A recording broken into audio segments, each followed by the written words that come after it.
Wamenhan Mugianto beserta delegasi Kementerian HAM terdampar di Doha, Qatar selama 3 hari terakhir akibat penutupan ruang udara di kawasan Timur Tengah.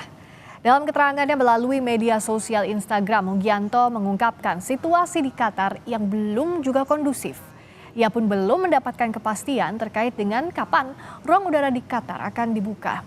Mugianto mengimbau seluruh warga negara Indonesia yang berada di wilayah yang terdampak konflik AS Israel dan Iran untuk tetap tenang dan tetap mengikuti arahan dari Duta Besar Indonesia dan otoritas setempat.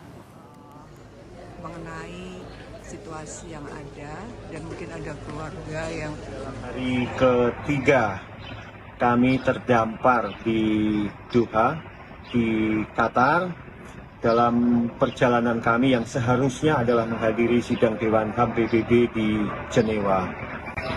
Sampai hari ketiga situasinya masih belum kondusif, masih belum ada kepastian kapan ruang udara di Qatar dan di negara-negara sekitar ini akan dibuka. Kami berharap ya kita semua yang berada di wilayah terdampak konflik militer ini tetap tenang dan kita percayakan saja situasi ini segera membaik dan kita mengikuti saja apa yang menjadi kebijakan dan juga arahan dari Bapak-Bapak Duta Besar dan juga otoritas setempat.